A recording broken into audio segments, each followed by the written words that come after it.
നമസ്കാരം കൃഷ്ണാരമിത്രത്തിലേക്ക് എല്ലാവർക്കും ഒരിക്കൽ കൂടി സ്വാഗതം. സവേതയാണ് കേട്ടോ. ശ്രീകൃഷ്ണ ഗോവിന്ദ ഹരേ മുരാരേ ഹേനാഥ നാരായണ വാസുദേവ.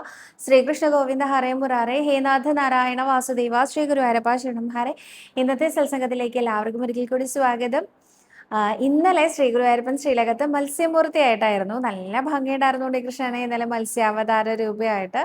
ഇന്ന് ഉണ്ണികൃഷ്ണൻ ഓടക്കുഴൽ ഊതി നിൽക്കുന്ന മുരളീധരനായിട്ടാണ് ഇന്നലെ ഓടക്കുഴൽ ഇങ്ങനെ നെഞ്ചിന്റെ അടുത്ത് വരെ പിടിച്ചിട്ടുള്ളൂ കേട്ടോ.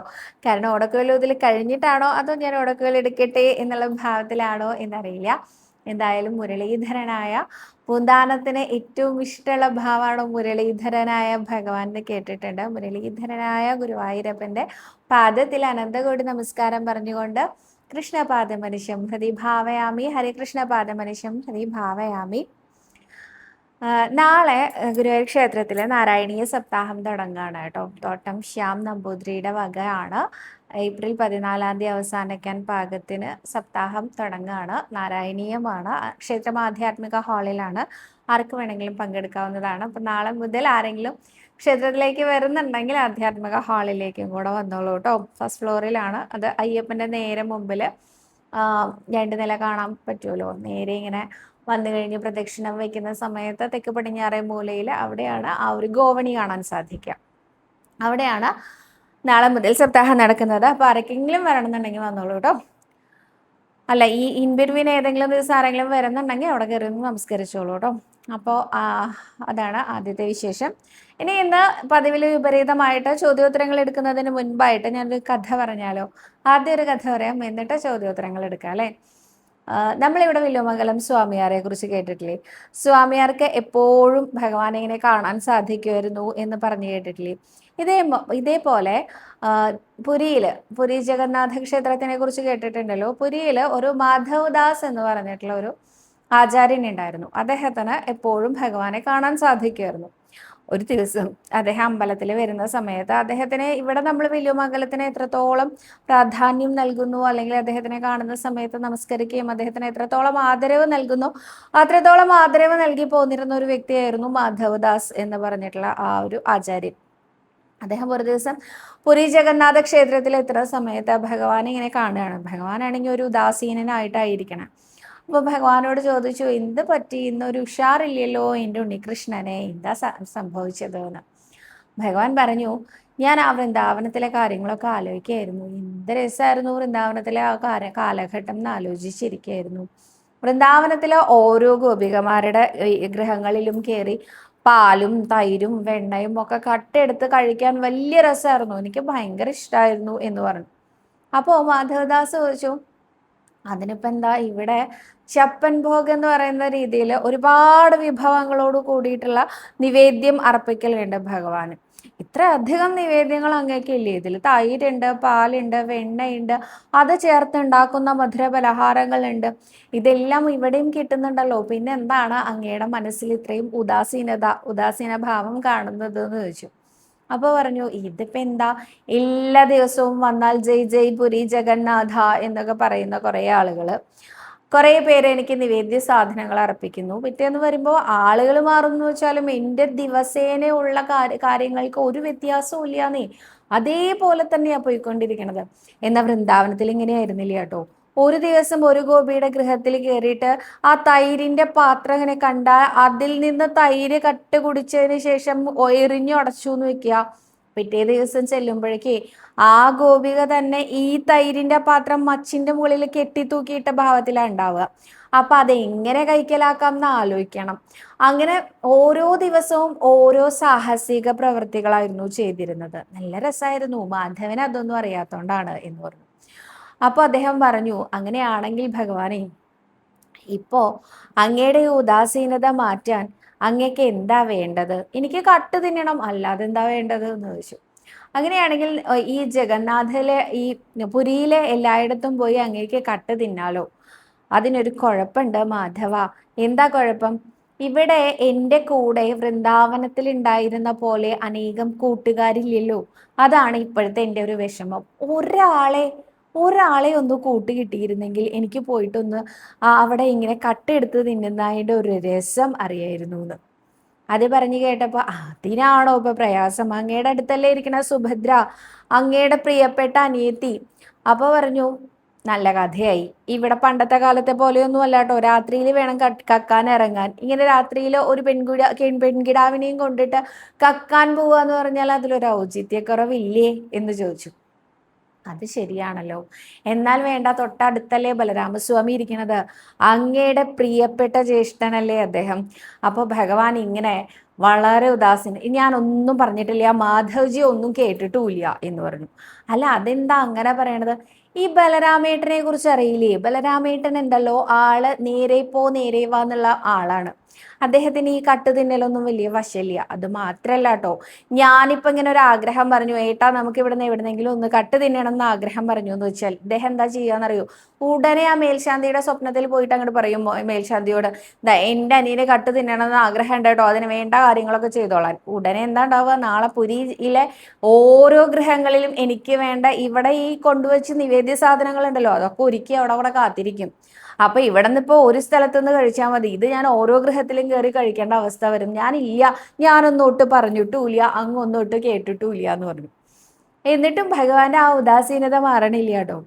അപ്പോ മാധവദാസ് ചോദിച്ചു, അങ്ങേക്കിപ്പോ വേറെ ആരെങ്കിലും കൂട്ടുകാരനായിട്ട് വേണമെന്ന് തോന്നുന്നുണ്ടോ? അങ്ങനെയൊക്കെ ചോദിച്ചാൽ എനിക്ക് അങ്ങേ അല്ലാതെ വേറെ ആരെയാ ഇത്ര പ്രിയപ്പെട്ടതായിട്ട് പുരിയിലുള്ളത്? എനിക്ക് അങ്ങയുടെ കൂടെ മോഷ്ടിക്കാൻ പോകണമെന്ന് വലിയ ആഗ്രഹമുണ്ട് എന്ന് പറഞ്ഞു. ഇത് കേട്ടപ്പോൾ മാധവജി ഉറക്കെ ചിരിച്ചുകൊണ്ട് പറഞ്ഞു, ഭഗവാനെ എനിക്ക് അതിനുള്ള പ്രായമാണോ? അങ്ങെന്ന് പറഞ്ഞാൽ ഒരു ചെറിയ ഉണ്ണിയായിട്ടാണ് ഇവിടെ ഇരിക്കുന്നത്, ഞാൻ എന്ന് പറഞ്ഞാലോ വൃദ്ധനായിരിക്കണു. എനിക്കിനി മോഷണം എന്നൊക്കെ പറഞ്ഞാൽ അത് വഹിക്കുന്ന തോന്നുന്നുണ്ടോ എന്ന് ചോദിച്ചു. ഉടനെ പറഞ്ഞു, അതൊക്കെ ഞാൻ നോക്കിക്കോളാം, അങ്ങൻ്റെ കൂടെ വരാൻ തയ്യാറായാൽ മാത്രം മതി എന്ന് പറഞ്ഞു.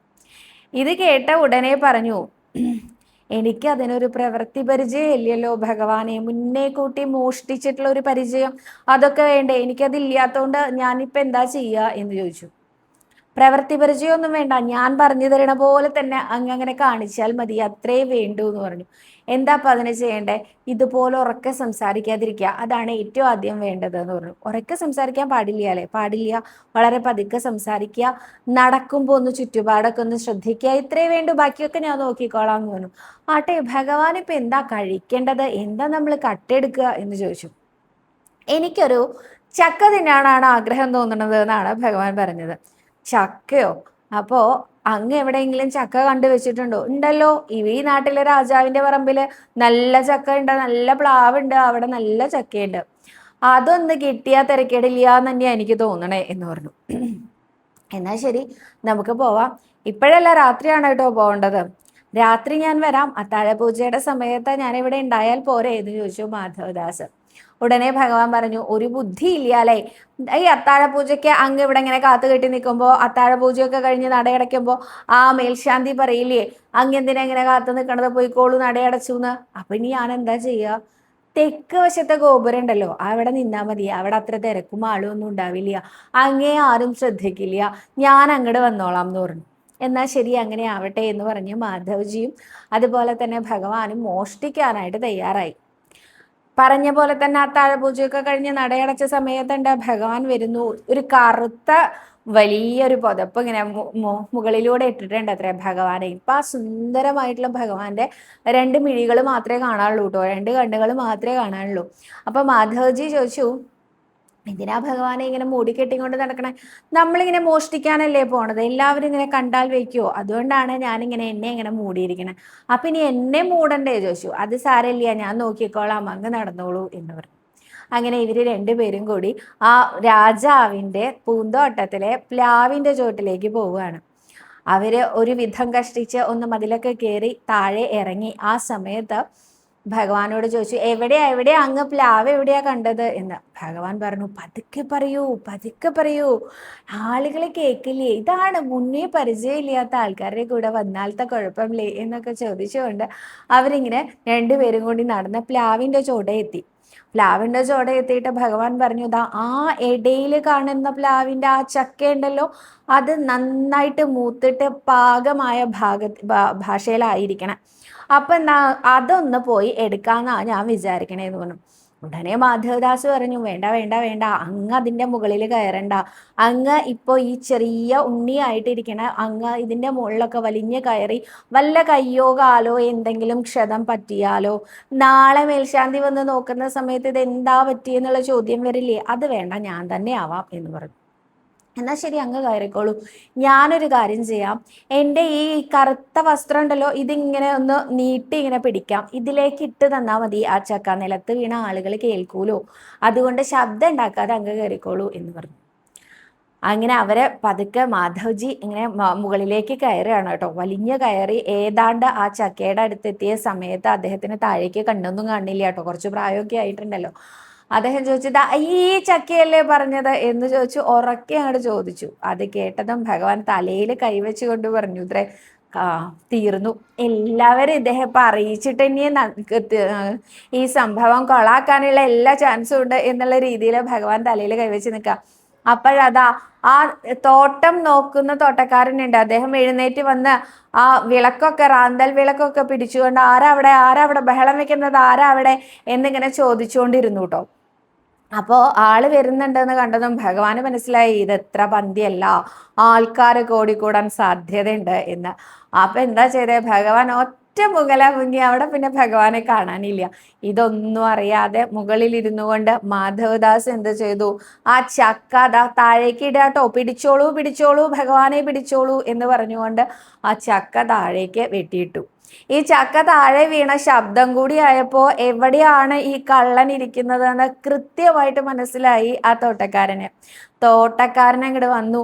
അത് കഴിഞ്ഞപ്പോഴേക്കും മാധവ്ജി ഉണ്ട് ഇറങ്ങി വന്നിട്ട്, നിലത്ത് വീണോ, പിടിച്ചില്ലേ കൃഷ്ണ എന്ന് ചോദിക്കുമ്പോൾ അതാ പിടിച്ചിരിക്കണു എന്ന് പറഞ്ഞുകൊണ്ട് ആ തോട്ടക്കാരൻ മാധവദാസിനെ പിടിച്ചത് പോരാഞ്ഞിട്ട് കെട്ടിയിട്ടപ്പോൾ അദ്ദേഹം പറഞ്ഞു, ഞാൻ കള്ളനൊന്നുമല്ല, എൻ്റെ കൂടെ ഒരാളും കൂടി ഉണ്ടായിരുന്നു, വരട്ടെ, നിന്റെ കൂടെ ആരൊക്കെ ഉണ്ടോ അവരൊക്കെ ഇങ്ങോട്ട് വരട്ടെ എന്ന് പറഞ്ഞു. എന്നെ ഒന്ന് കെട്ടഴിച്ച് വിടാൻ പറഞ്ഞപ്പോഴേക്കും കൊടുത്തു വടി കൊണ്ട് ഒരടിയത്രേ ആ തോട്ടക്കാരൻ. മിണ്ടരുത്, നാളെ രാവിലെ എല്ലാവരോടും എനിക്ക് വിളിച്ച് കാണിച്ചു കൊടുക്കാനുള്ളതാണ്.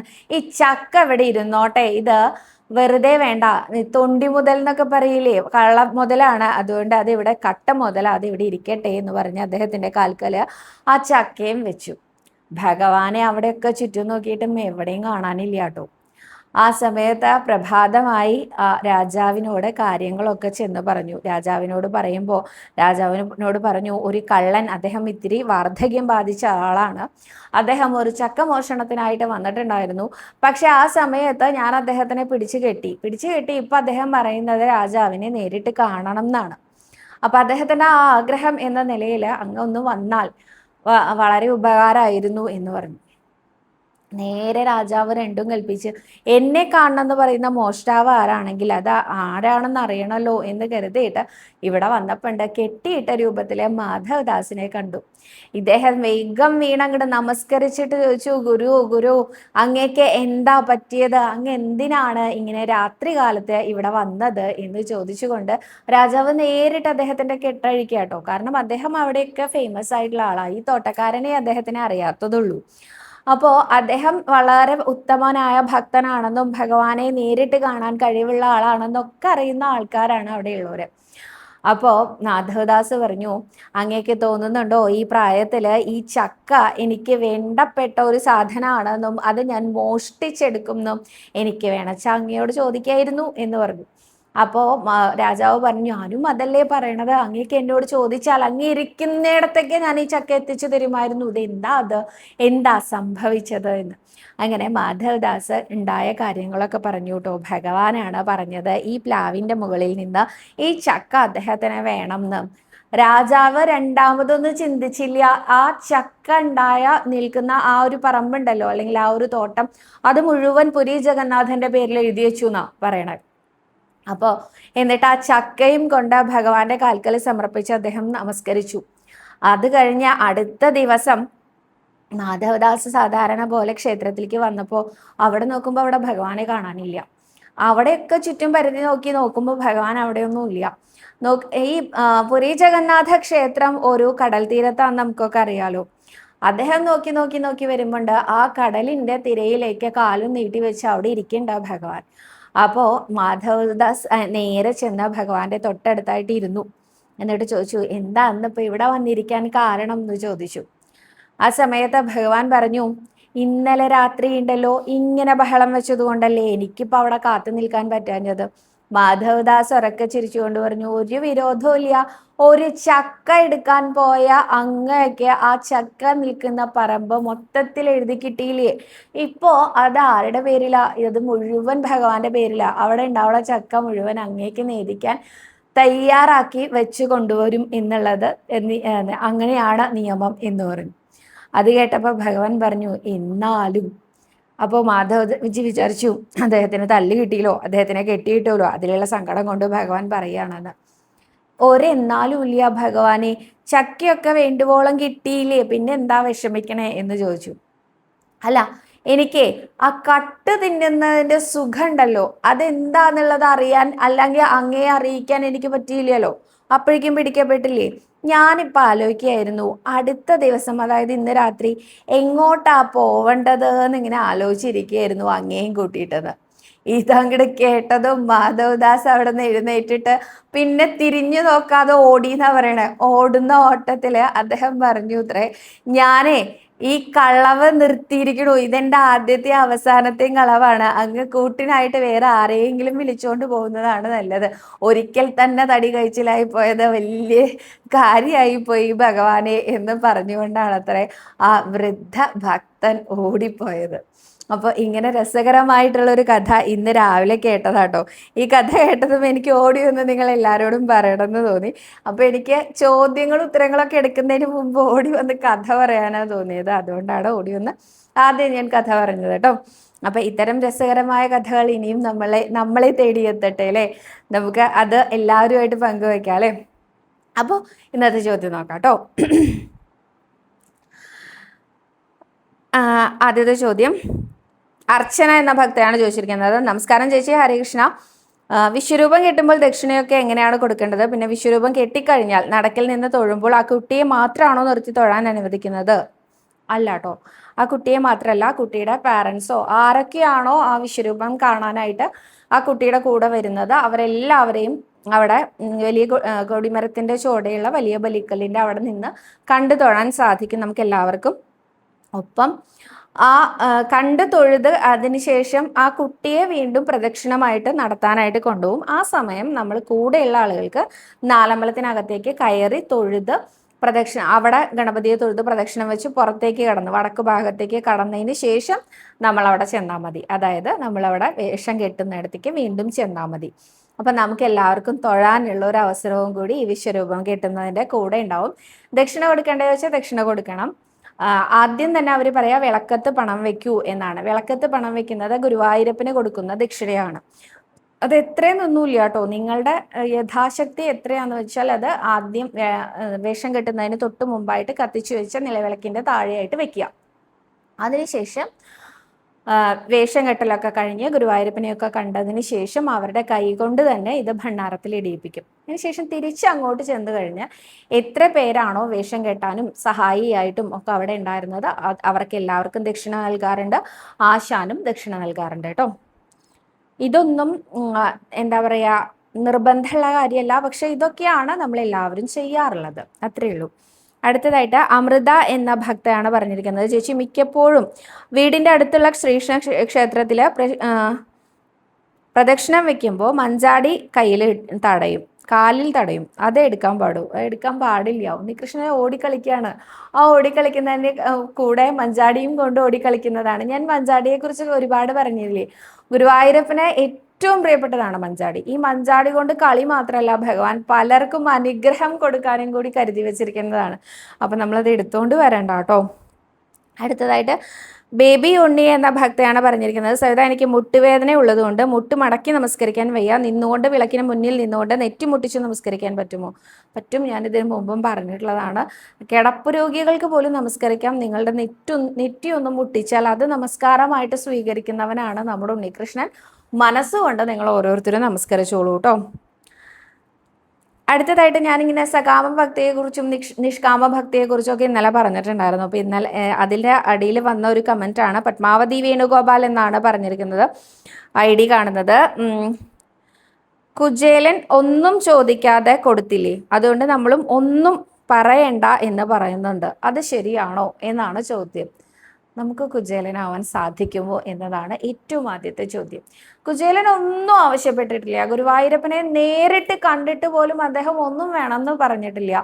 അദ്ദേഹത്തിന്റെ ഗൃഹത്തിൽ ഒരു ദിവസം നേദിക്കാൻ, എല്ലാ ദിവസവും അദ്ദേഹം ഭഗവാന്റെ മുമ്പിൽ നേദിച്ച പ്രസാദം മാത്രമേ കഴിക്കുള്ളൂ. ഒരു ദിവസം അദ്ദേഹത്തിന്റെ ഗൃഹത്തിൽ നേദിക്കാൻ ഒരു സാധനം പോലും ഇല്ലാണ്ടായി. അപ്പൊ അദ്ദേഹം എന്താ ചെയ്തതെന്നറിയോ, ഒരു പാത്രത്തിലെ കുറച്ച് വെള്ളം എടുത്ത് ഭഗവാന് നേദിച്ചിട്ട് അത് തീർത്ഥമാണ് എന്ന് പറഞ്ഞുകൊണ്ട് സേവിക്കാൻ തുടങ്ങി. നമ്മളെ കൊണ്ട് സാധിക്കുമോ? അദ്ദേഹത്തിന്റെ മുമ്പിൽ വേറെ ഒന്നുമില്ല, ഗുരുവായൂരപ്പൻ മാത്രമേ ഉള്ളൂ. അതുകൊണ്ടാണ് അദ്ദേഹത്തിന് അങ്ങനെ സാധ്യമായത്. നമുക്ക് ഒരിക്കലും അങ്ങനെ സാധ്യമാവുമെന്ന് എനിക്ക് തോന്നണില്ല. നമ്മൾ ഈ സംസാര സാഗരം എന്നൊക്കെ പറയുന്ന പോലെ നമ്മൾ ഈ ഒരു ഭൂമിയിൽ കിടന്നങ്ങടെ എന്താ പറയാ, ഉഴലുക എന്നൊക്കെ പറയില്ലേ, അങ്ങനെയാണ് നമ്മുടെ ജീവിതം പോകുന്നത്. എല്ലാത്തിൽ നിന്നും വിട്ട് വിരക്തി വന്ന ഒരു വ്യക്തിക്കാണെങ്കിൽ ആവശ്യങ്ങളൊന്നും തന്നെ ഉണ്ടാവില്ല. ആവശ്യങ്ങൾ മനസ്സിലില്ലാത്ത ആളുകൾക്ക് അങ്ങനെ ധാരാളമായിട്ട് പ്രാർത്ഥിക്കാം. പക്ഷെ നമ്മൾ ആവശ്യങ്ങളൊക്കെ മനസ്സിലുണ്ട്, പക്ഷെ ഭഗവാനോട് ഒന്നും പറയില്ല. ഭഗവാനൊക്കെ കണ്ടറിഞ്ഞ് ചെയ്യണം, കണ്ടറിഞ്ഞ് ചെയ്യും, യാതൊരു സംശയവുമില്ല, കണ്ടറിഞ്ഞ് ചെയ്യും. നമ്മളൊരു 100 കാര്യം ഗുരുവായൂരപ്പനോട് പറഞ്ഞാലും അതിൽ നമുക്ക് ഏതാണോ ഏറ്റവും നല്ലത് അത് മാത്രമേ ഭഗവാൻ ചെയ്യുള്ളൂ. പക്ഷേ കണ്ടറിഞ്ഞ് ചെയ്യുന്നത് ഭഗവാന്റെ സ്വഭാവമാണെങ്കിലും ചോദിക്കുന്നവരോട് ഗുരുവായൂരപ്പന് ഒരു വിരോധവുമില്ല, ഒരു മടുപ്പുമില്ല.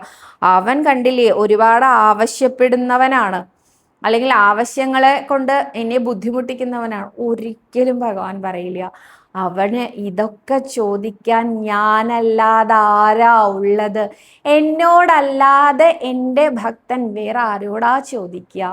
ഇതാണ് ഭഗവാന്റെ ഭാവം. ഇത് തന്നെയാണ് ഭക്തന്റെ ഭാവവും. കാരണം ഒരു ഭക്തൻ പറഞ്ഞ ഏറ്റവും ഫേമസ് ആയിട്ടുള്ള ഒരു വരികൾ ഉണ്ടല്ലോ, ഏതിനും അന്യനെ കുമ്പിടേണ്ടാത്തൊരു രീതിയിൽ നീ എന്നെ പാലിക്കണേ കൃഷ്ണ എന്നാണ്. അതായത് വേറൊരാളുടെ മുമ്പിലും കൈനീട്ടേണ്ടി വരരുത്, അങ്ങയുടെ മുമ്പിലല്ലാതെ. അതാണ് എൻ്റെ ആവശ്യം എന്നാണ് ആ ഭക്തൻ പറഞ്ഞിരിക്കുന്നത്. അതുകൊണ്ട് ധൈര്യമായിട്ട് ഗുരുവായൂരപ്പനോട് ആവശ്യങ്ങൾ പറഞ്ഞുകൊണ്ട് തന്നെ നിങ്ങൾക്ക് സമീപിക്കാവുന്നതാണ് കേട്ടോ. ഹരിത അമ്മു എന്ന ഐഡിയിൽ നിന്നാണ്. ചേച്ചി, ഭഗവാന്റെ നാമം എഴുതി കെട്ടി മാലയാക്കി സമർപ്പിക്കുമ്പോൾ നാലമ്പലത്തിനുള്ളിലെ ഭഗവാൻ എല്ലാം സമർപ്പിക്കാൻ വെച്ചേക്കുന്ന ആ തട്ടിലല്ലേ വെക്കേണ്ടത് ചേച്ചി? പിന്നെ എനിക്ക് ദീപസ്തംഭത്തിന്റെ അവിടെ ഉള്ള ഭണ്ഡാരത്തിന്റെ മുകളിലും കണ്ണന് നാമം എഴുതി മാല ഇടണമെന്നുണ്ട്. അപ്പൊ രണ്ടിടത്തും സമർപ്പിക്കുമ്പോൾ രണ്ടിടത്തും 108 നാമം എഴുതണം എന്നാണ് എൻ്റെ ആഗ്രഹം. രണ്ടിടത്തും സമർപ്പിക്കാം, പക്ഷെ മാലയായിട്ട് കൊണ്ടുവരുമ്പോൾ നമുക്ക് ചാർത്താൻ പാകത്തിനുള്ള ഏതെങ്കിലും കൃഷ്ണന്റെ മേൽ ചാർത്തുന്നതാണ് നല്ലത്. മണ്ഡപത്തിൽ വെക്കുമ്പോൾ പുസ്തകമായിട്ട് കൊണ്ടുവരുന്നവരാണ് മണ്ഡപത്തിൽ വെക്കുക. അല്ലാതെ മാല കെട്ടി കൊണ്ടുവരുന്നവർ നേരെ അത് ഏതെങ്കിലും തൂണിലെ ഏതെങ്കിലും ഒരു ഭഗവാന്റെ കഴുത്തിൽ ഇടാറാണ് പതിവുള്ളത് കേട്ടോ.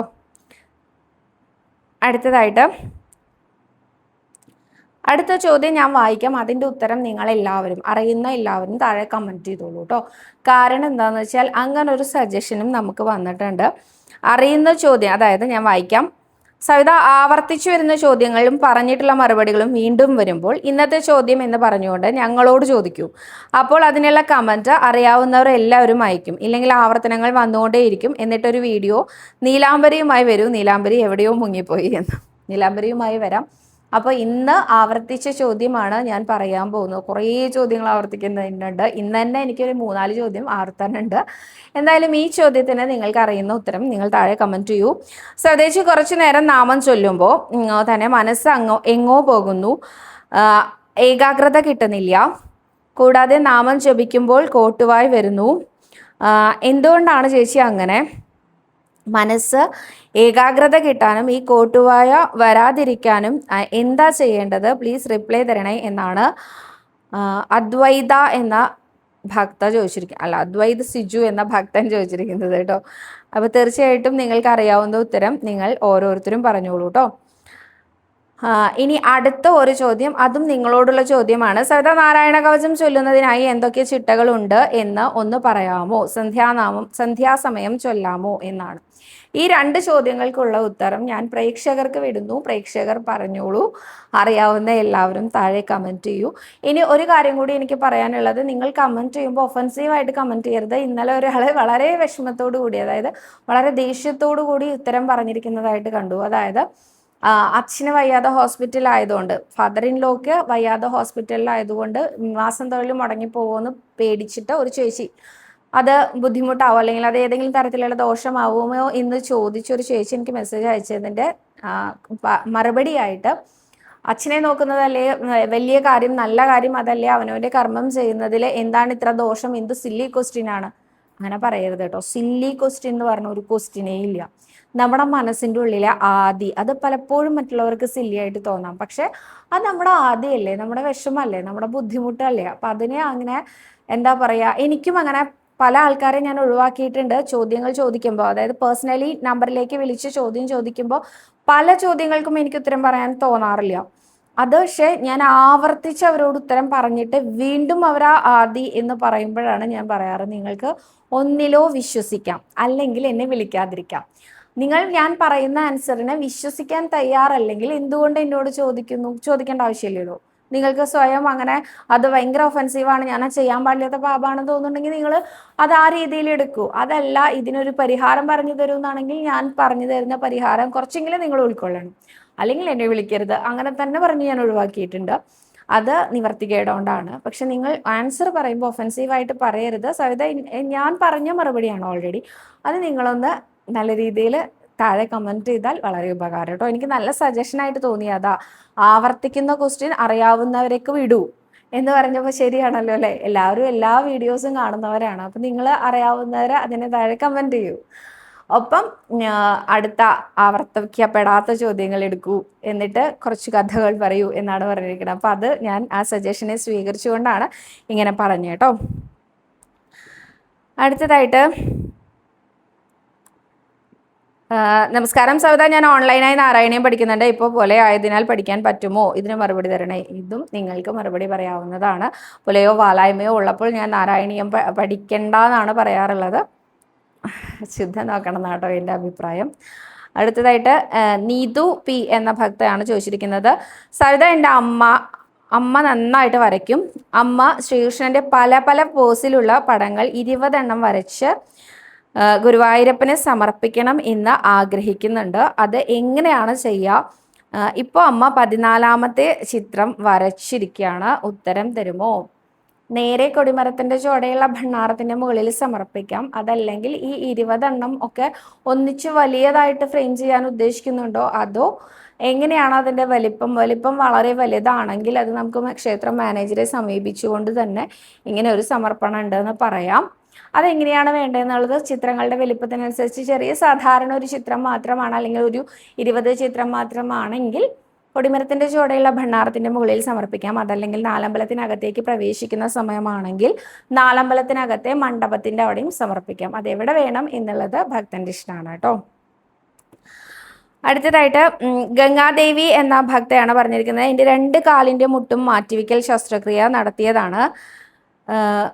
നട്ടെല്ലിനും ഒരു ശസ്ത്രക്രിയ ചെയ്തതാണ്. അതുകൊണ്ട് നമസ്കാരം നടത്താൻ കഴിയുന്നില്ല. പിന്നെ എന്താ ചെയ്യുക? ഞാൻ പറഞ്ഞില്ലേ, നെറ്റി മുട്ടിക്കണം എന്നേ ഉള്ളൂ. എവിടെയെങ്കിലും ഒന്ന് നെറ്റി മുട്ടിച്ച് എൻ്റെ ഉണ്ണികൃഷ്ണൻ്റെ പാദത്തിലാണ് ഞാൻ നമസ്കരിക്കുന്നത് എന്ന് നിങ്ങൾ മനസ്സുകൊണ്ട് വിചാരിക്കുന്നുണ്ടെങ്കിൽ അത് തന്നെയാണ് വേണ്ടത്. അത്രയേ വേണ്ടൂ. നമ്മുടെ ഉണ്ണികൃഷ്ണന് വേറെ കൂടുതൽ നിഷ്ഠകളൊന്നും തന്നെ ഇതിൻ്റെ പിന്നിൽ ഇല്ല കേട്ടോ. അപ്പോൾ ഇനിയും ഒരുപാട് ചോദ്യങ്ങളുണ്ട്. ആ ചോദ്യങ്ങളൊക്കെ ആയിട്ട് ഞാൻ നാളെ വരാമെന്ന് വിചാരിക്കുന്നു. ഇന്ന് അത്രയും ചോദ്യങ്ങളേ ഉള്ളൂ. സർവരോഗ വിനാശന, സർവപാപ വിനാശന, സർവദുഃഖ വിനാശന, സർവസൗഖ്യപ്രദായക ശ്രീ ഗുരുവായൂരപ്പ ശരണം.